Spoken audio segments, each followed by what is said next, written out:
is there any evidence that being in front of our screen actually changes our brain? And one of the most interesting articles I found was that, yes, it does, in fact, change our brain, because our brains were created for fight or flight so that we could protect ourselves, so that when the environment changes, we scan the environment. When the environment changes, a certain part of the brain that's always scanning says, hey, the environment changed. Let me see if it's danger. And then it pings another part of the brain to start fight or flight. Well, what we're finding is that our screens being in our hands all the time, that the environment is changing all the time. And as that environment is changing all the time, that part of the brain that's noticing the environment changing is basically keeping us in a low level of fight or flight chemically. And so we really need to be responsible about our screens. And to help us with that tonight, I have a friend of mine. Her name is Arlene Pellicane. She has written several great books on this topic.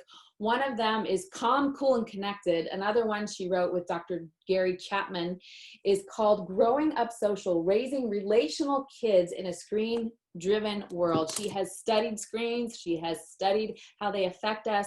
And she's here tonight to advise us. Welcome, Arlene. It is so nice to see you, Dana. Thanks so much for having me.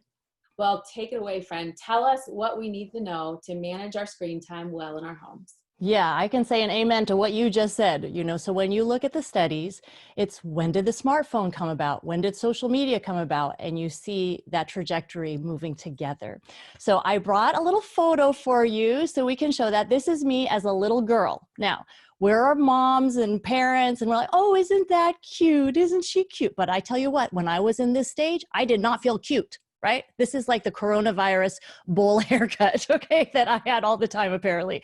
So I remember going in elementary school, I went to a mostly white school and there was like a few Hispanics and a few Asians.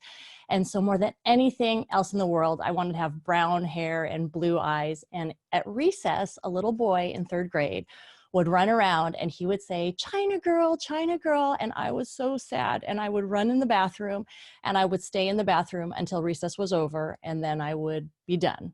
And that was it. That was my experience. So that's my traumatic elementary school experience, being called a China girl. But guess what? If I were to live and have a phone and that same situation happened to me, whether it was in elementary school or in middle school or in high school, guess what? Now it's not just an isolated incident that I leave. It's something that I willingly carry around in my pocket, that I actually am anxious to check. Did someone comment on my picture? Did someone say something about my video? Did someone try to text me? What group chat am I in? What group chat have I been apparently left out of? And all of a sudden we have this barometer. And this is what we as parents have to say, wait a minute. We have the control as parents to say when it's okay for our kids to be on social media, when it's okay for our kids to be on the phone. Now, I know this goes against the grain because you have this peer pressure as a parent to say, hey, does your kid have social media? Hey, does your kid have a phone? Well, how are they going to be safe if they don't have these things? I remember when my son went to junior high, 7th grade, right? And he's a 10th grade now. But when he went to 7th grade and he went on a bicycle by himself, biking to school, and within minutes, a friend texted me and said, is Ethan okay? Have you heard back from him? And I'm like, no, I haven't heard back from him. He doesn't have a phone. Like he wouldn't even be, I'll know if the attendance office calls me and he's absent. That's how I'll know, So we as parents, a lot of times it's us that we're the ones that say, hey, maybe this would be useful to you. And believe me, I'm not trying to make you feel bad or judged or anything like that. I just want this evening to be a time, or whenever you watch this, of honest assessment of where are we now? And is this somewhere where we want to be? Because the truth is that we would never give our child, hey, have, some alcohol or have a cigarette, or why don't we start vaping, mango? No one would do that. But we'll give a 2-year-old an iPad, a phone. We'll let our kids play video games. We'll watch Netflix. And Dr. Victoria Dunkley, who does a lot of, who really specializes in this is what she says. And it's sobering. Screen time actually is very much like a drug. In fact, it's like a stimulant, not unlike caffeine or nicotine or even cocaine. It raises arousal levels, it changes brain chemistry and releases a lot of dopamine. It affects electrical activity, stress hormones, the body clock, and even brain blood flow. So between all these different reactions, we have addiction and a bunch of side effects that occur well before addiction. So I know many of you ask, what's it doing in the brain? And it is doing things in the brain. Kids who are on for 2 hours or less a day, which is pretty conservative, they are already showing they have poor test scores in terms of comprehension and reading. So there's an effect there. So I want to just offer you this idea because we have our pre-coronavirus life and then we have our during, but we're also going to have our post. And a lot of us have gotten more lax during the coronavirus, me included, because your kids are home all the time and they need something to do. It's understandable. But I want you to realize that the habits they're forming now during the coronavirus with their phone, social media, YouTube, streaming services, those may be very hard to break in the future. So let's create some media-free zones in your home. So these are just a few suggestions I have for you for media-free zones. So wake time and breakfast. So first thing in the morning for your child, I remember the song From the Rising of the Sun to the going down of the same. The name of the Lord is to be praised. And something that will really fight anxiety and depression is to bookend your child's day in praise with God's word and not in social media and touching their phone and seeing who texted and what happened. So guard that wake time and guard that night time. And even with your high schoolers, I would suggest making bedtime a screen-free zone where you say at 11 o'clock, I'm going to come and collect your phone and you can get it after breakfast. And your child isn't going to be like, oh, mom, dad, how brave and how forward. This is really going to help my mental health. They're going to be like, you are so mean. You're crazy. So you got to get ready for that. But that's a beautiful media-free zone. Other ones are meal times. So whenever you sit down at lunch, whenever you sit down at dinner, no screens for the parents and also for the kids. And then I put Sunday afternoon because that's a neat way to test. So one way you can test how dependent your children and you are on their smartphones and social media is just to say, hey, we're not going to use this on Sunday afternoon, and just make sure no one freaks out about that. And for some of you, you can go all day Sunday media free. Some of you can go all weekend media free. Some of you are hyperventilating right now because you have no idea what your children would do if there was not a screen on Saturday and Sunday.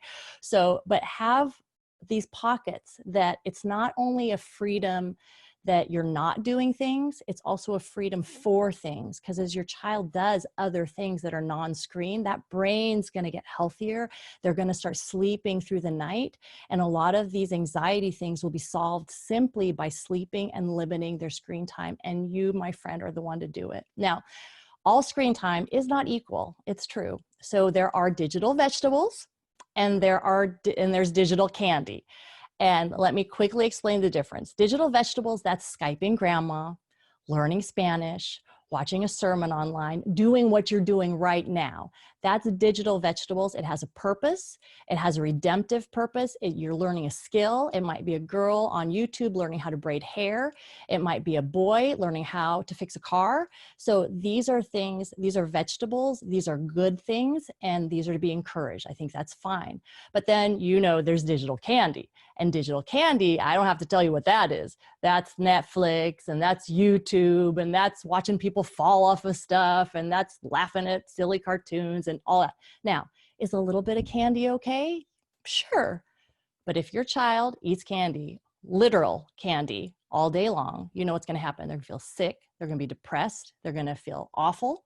And the same is true in the digital world. So if you can see the digital content coming into your home and sort it and teach your kids, even your 5-year-old, digital candy, digital vegetables, talk about it in this way. And it helps them identify, okay, it's fine for us to have an hour of digital candy because we've done all our homework and we've played our music and we've gone outside and done sports and we've called grandma, that's okay. But if all day it's digital candy, you're going to be sick. So that's a great question to ask. Digital candy or digital vegetables. And nobody likes to eat their vegetables by themselves, right? Like kids, they're not going to be like, oh, delicious, mom, please pass the vegetables. So this is where we have to intervene and say, this is what's served. And digital candy, as you know, that's, we only can watch, let's say, whatever you say, between 3 and 4 when homework's done. And then maybe after dinner, there's no screens unless you all watch together. If you all watch together, that's more like a vegetable, even if it's entertaining, because now you have a common bond, you have something to talk about, you have something to laugh about together. So that shared watching of a movie, that's a digital vegetable because that's bringing you together. All right, so I want to leave you with the no scroll dare. If you dare to take it, my friends. So this, you have different ages of children, so this will mean different things to different people. But here's one way to take it. For your elementary school child, make the commitment, my elementary school child will not have a smartphone, will not have social media. Will they sometimes feel left out? Maybe. Can they use your phone? Of course. I have a 5th grader, a 10-year-old, and she'll use my phone and she'll FaceTime her friend, and I'm fine with that. But does she have her own social media account? No way. Her own phone? No way. So that's going to be healthy. And for a lot of kids, high school is going to be even better. So you don't have to do it at 13 and middle school just because it's okay and you can sign up when you're 13. It may be much more healthy for your kids to wait until they're in high school. So that is my no scroll dare. And I dare you to take it. And I will show you my girls now. And they didn't take this willingly. I have given it to them. So you'll see Lucy there in the background. She's my 5th grader. And Noelle is an 8th grader. And then I also have a sophomore boy. And you'll see like a little laptop-y kind of thing in front of them. So they are watching YouTube, and she's learning how to braid hair. This was kind of early on the coronavirus. They were braiding hair. And these 2 girls and my son do not have a smartphone. They do not have social media, and they know it, and they're okay with it because we've talked about the good and the bad.